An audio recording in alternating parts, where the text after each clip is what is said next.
Será que a reencarnação é um castigo, é uma punição que só os espíritos sofredores, aqueles culpados, merecem passar por uma encarnação?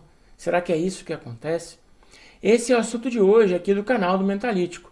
Meu nome é Bruno Marota, seja muito bem-vindo ao nosso canal. Aqui a gente fala sobre espiritismo e espiritualidade. E se você gosta desses assuntos, então se inscreve no canal, ativa o sininho, deixa um comentário, deixa o seu like para ajudar o crescimento do Mentalítico. A resposta para a pergunta de hoje nos será dada pelo livro O Evangelho segundo o Espiritismo, o livro que foi codificado por Allan Kardec e que é um dos livros base da doutrina espírita. O Evangelho segundo o Espiritismo nos diz que a passagem dos espíritos pela vida corporal ela é necessária para que esses espíritos possam cumprir, por meio de uma ação material, tudo aquilo que Deus designou para eles e lhes confia. Então nós, como espíritos, temos uma missão a ser cumprida aqui na Terra. Todos os espíritos, todos os seres vivos têm algum tipo de missão a ser cumprida. Nós temos uma tarefa na criação.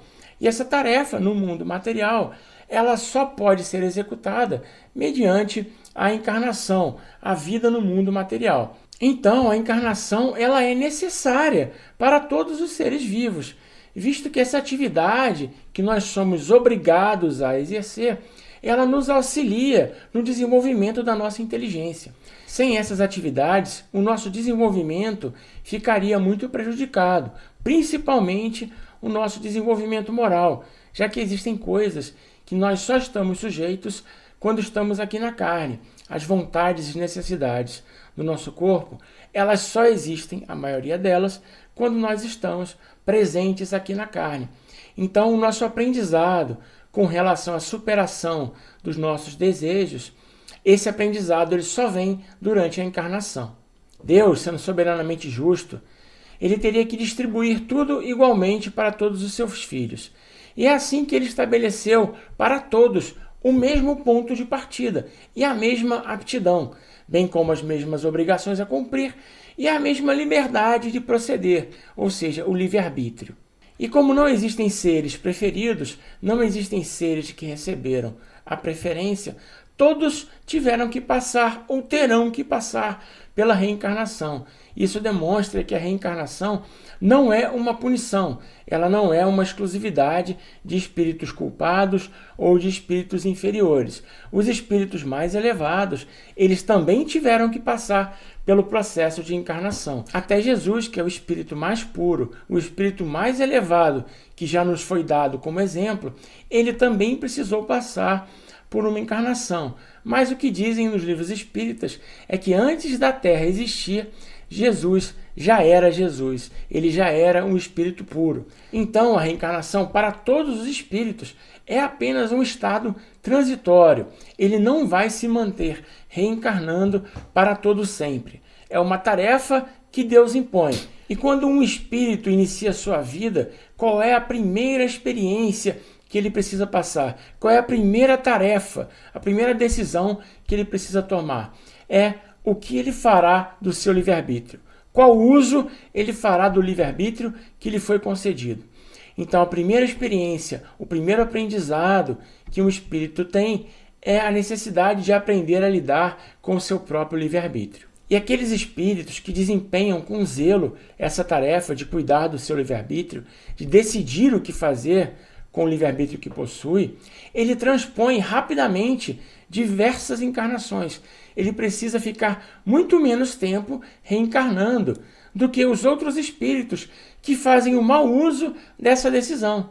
Quanto melhor é o uso do livre-arbítrio de um espírito, menos tempo de sofrimento ele vai passar nos piores momentos da vida, que são nas primeiras encarnações, as encarnações mais materiais. Então, quanto mais rápido ele decidir fazer bom uso do livre-arbítrio dele, mais rápido ele passa pelas encarnações e menor é o sofrimento dele.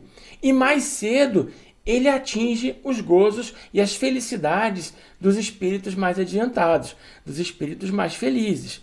Tudo depende apenas da decisão do próprio espírito em fazer o bem ou o mal. Já aqueles espíritos que, ao contrário, usarem mal da liberdade que Deus os concedeu, esses vão retardar a própria marcha do seu progresso. E aqueles que demonstrarem essa obstinação no mal, eles podem prolongar indefinidamente a necessidade da reencarnação. E é só aí, nesse momento, quando essa necessidade de reencarnar ela é prolongada indefinidamente, aí sim, nesse caso, a reencarnação acaba se tornando um castigo. Mas um castigo que foi escolhido pelo próprio espírito, que decidiu não progredir, não evoluir.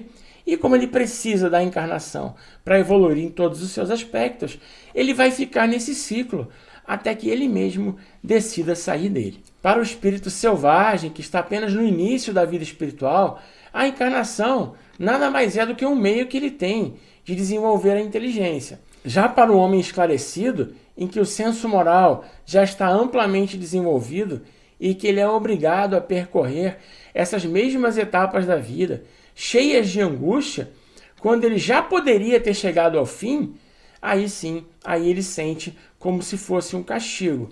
Mas essa ideia de castigo, ela vem pela necessidade em que ele se vê de prolongar a sua permanência nos mundos inferiores, mundos ruins, pelas próprias atitudes que ele cometeu no passado.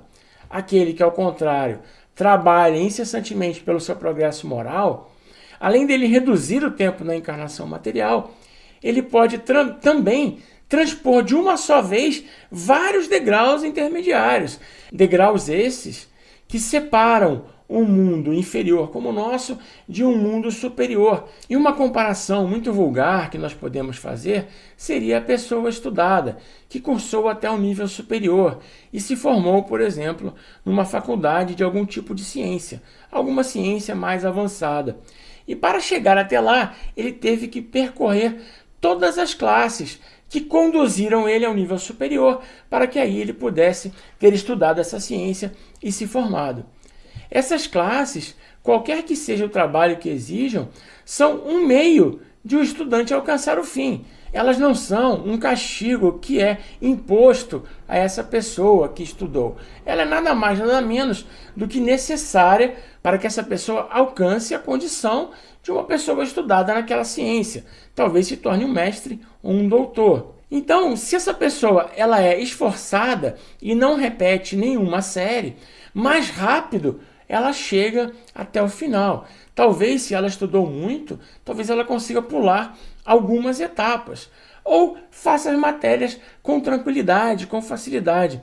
E nem precise se esforçar muito durante o semestre, já que ela vinha estudando antes. Por outro lado, o mesmo não sucede com aquele que seja negligente durante o seu estudo. Aquela pessoa que durante o ensino fundamental, o primeiro e o segundo grau, ela foi preguiçosa e não aprendeu a matéria e muitas vezes ficou reprovada, essa pessoa terá que refazer algumas séries ou talvez chegue lá na frente e não consiga a aprovação na universidade, ou talvez fique sendo reprovada na universidade em diversas matérias por falta de conhecimento básico.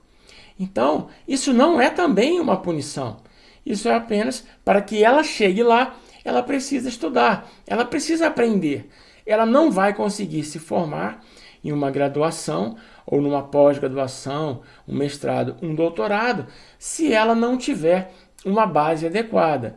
Então, essa é mais ou menos a comparação que a gente pode fazer entre a vida material e a encarnação, demonstrando que a encarnação não é uma punição. Ela só se tornará uma punição caso você repita diversas e diversas vezes a mesma série ou a mesma encarnação para resolver os mesmos problemas. Então é isso, pessoal. Esse era o assunto de hoje aqui no canal do Mentalítico. A mensagem foi entregue a Allan Kardec pelo Espírito de São Luís e consta do livro O Evangelho segundo o Espiritismo. E se você gostou do nosso vídeo, se inscreve no canal, deixa um comentário, deixa o seu joinha, ativa o sininho para receber todas as notificações dos novos vídeos e a gente se vê no próximo vídeo. Até lá, um grande abraço e fique bem.